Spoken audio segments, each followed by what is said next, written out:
I am 83 years old, and I need to tell you about the night I almost died in the safest place on earth.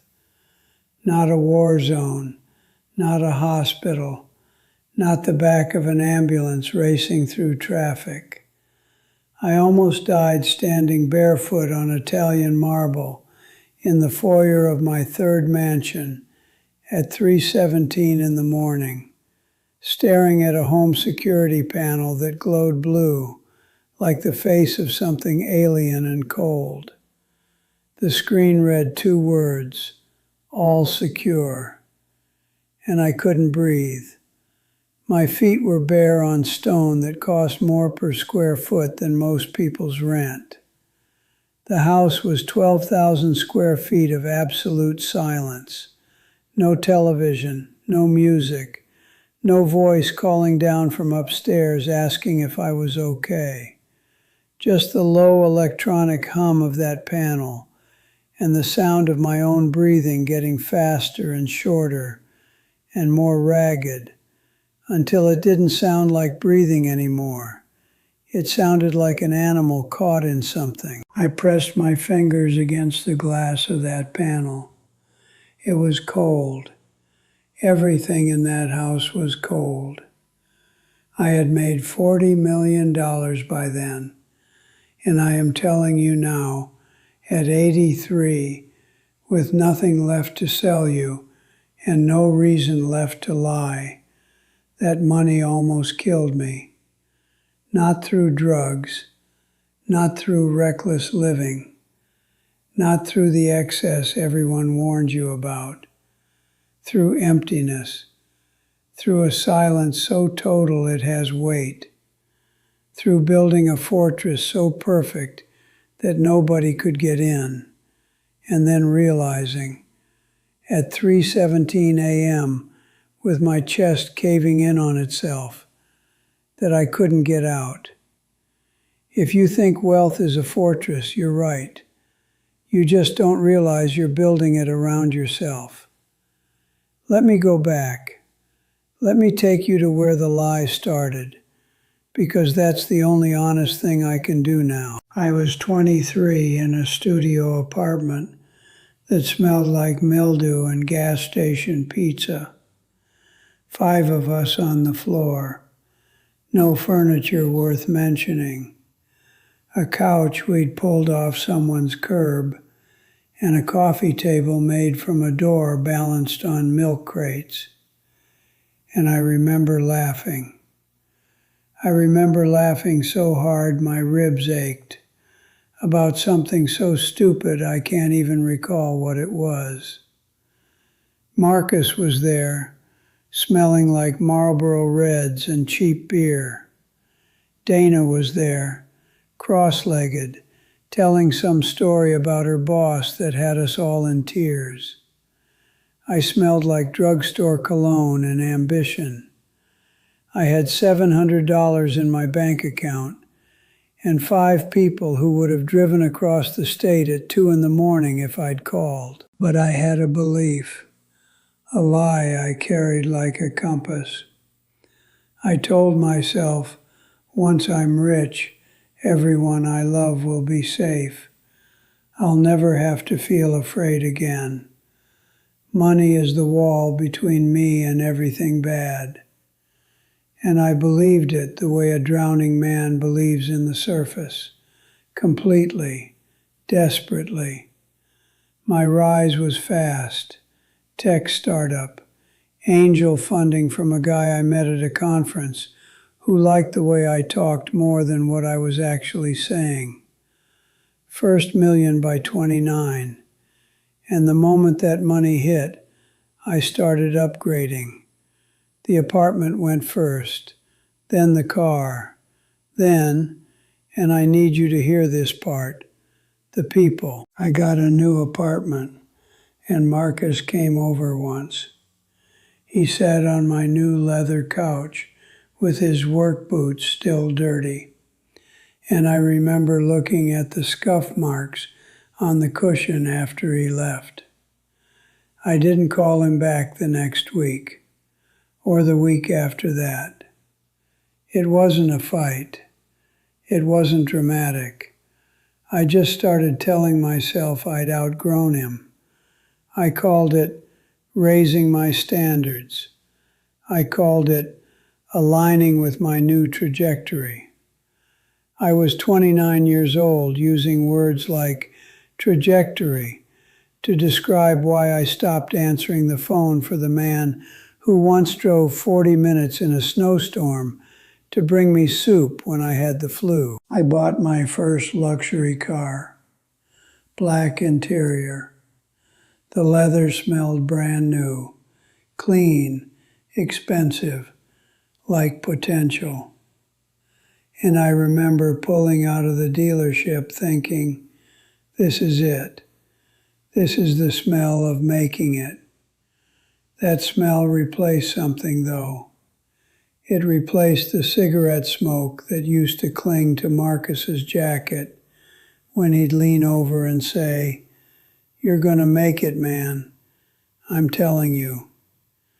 I traded the smell of someone who believed in me for the smell of a car that didn't know my name. And I kept trading. Every upgrade felt like shedding dead weight.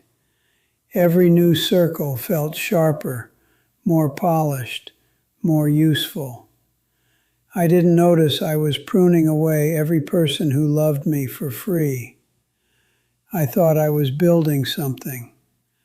I was dismantling something.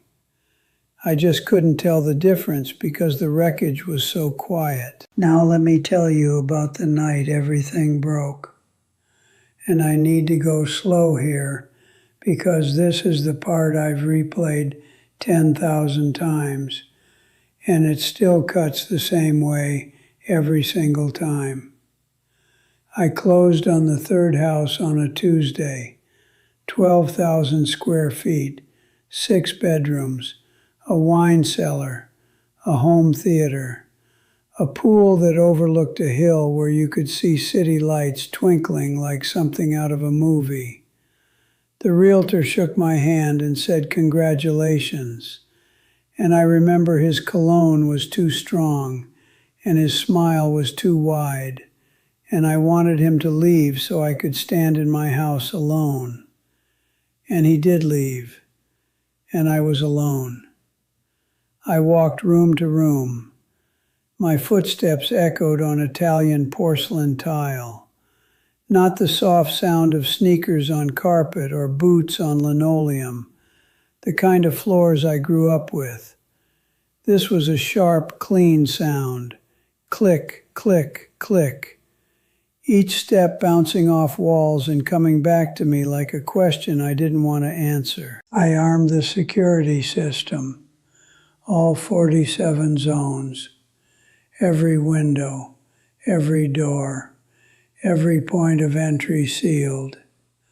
The panel chimed once, a soft, polite sound, almost musical, and the screen settled into that blue glow.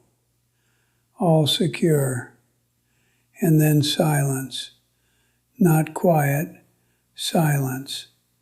The kind of silence that doesn't just mean nothing is happening.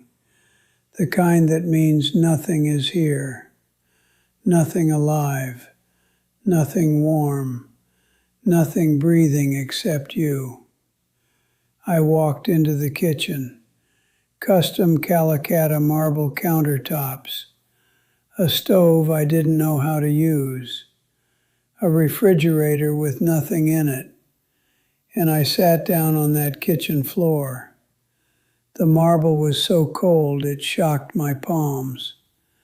I pressed my hands flat against it and felt the chill travel up my wrists and into my arms.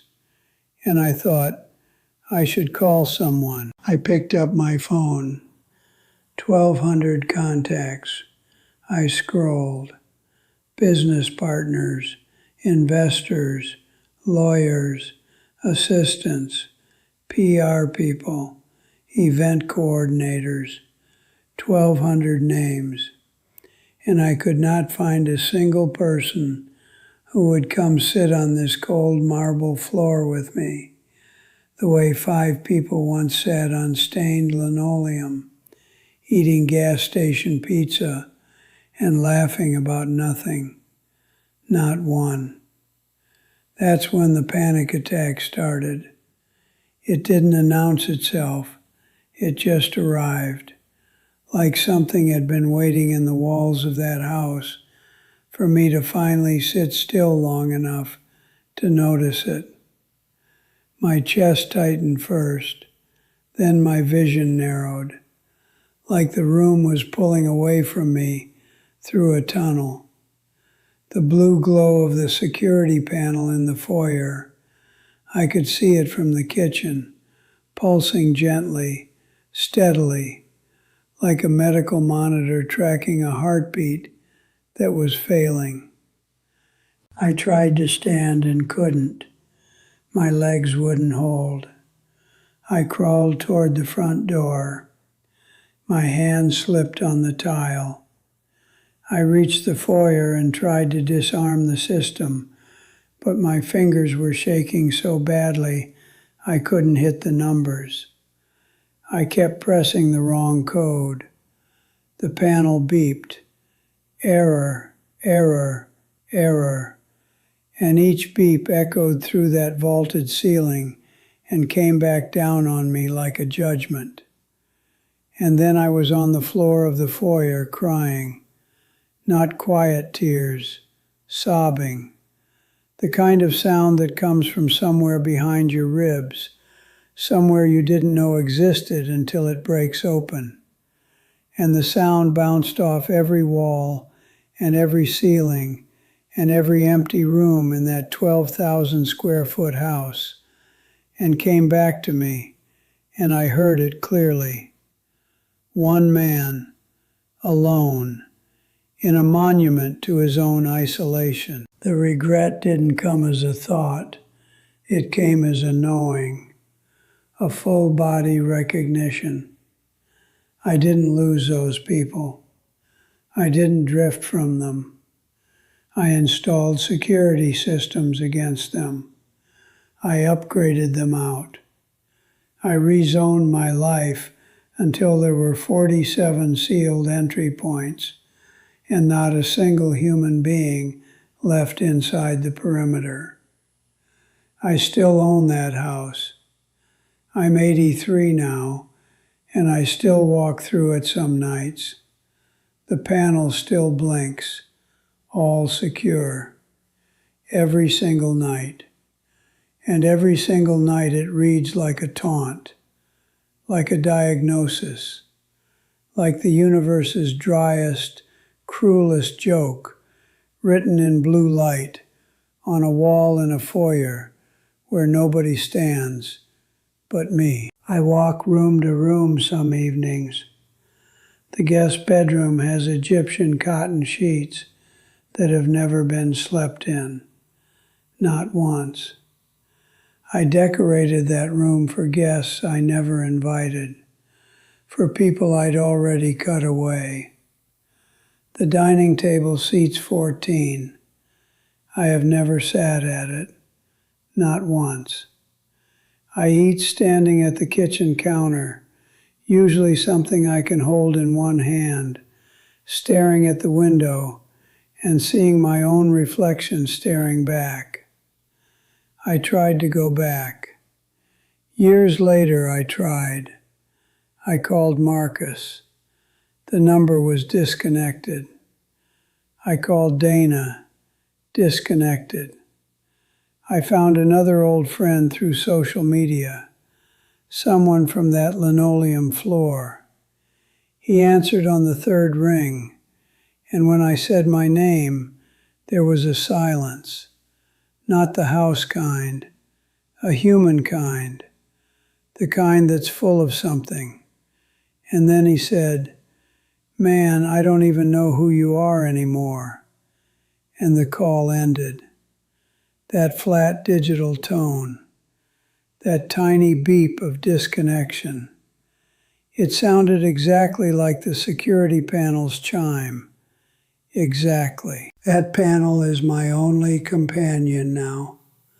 Always on, always glowing, always watching every door and window, always confirming with absolute electronic certainty that I am perfectly, completely, unbreakably secure, and perfectly, completely, unbreakably alone. Now I'm talking to you. Yes, you. You, watching this right now. You're listening to an old man's confession and you're thinking, that won't be me. You're sure of it. You're different. You're smarter. You'll keep your people close even when the money comes. You'll remember where you started. No, you won't. Not unless you do something about it right now. Tonight. Not tomorrow. Tonight. I want you to do something, and I want you to be honest about the answer. Count the people who would sit on your floor tonight if you called them. Not your followers, not your LinkedIn connections, not the people who comment fire emojis under your posts. The people who would drive across town at 2 a.m.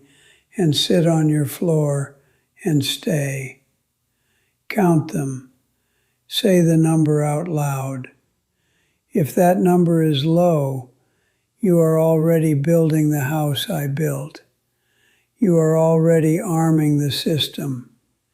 Every upgrade you celebrate, every old friend you decide you've outgrown, every relationship you let go quiet because you're focused, that's a zone being armed. That's a door being sealed. You're not leveling up. You're locking down. Stop optimizing your life and start occupying it. Stop building a house nobody lives in. A beautiful life that no one witnesses is not a beautiful life. It is a museum. It is a mausoleum with good lighting. My security panel still says, all secure tonight. It will say it tomorrow night too. And it is the biggest, most expensive lie in my entire house. I'm 83 years old. I'm standing in this foyer with my palm pressed flat against that blue screen, and I can see my face reflected in the glass.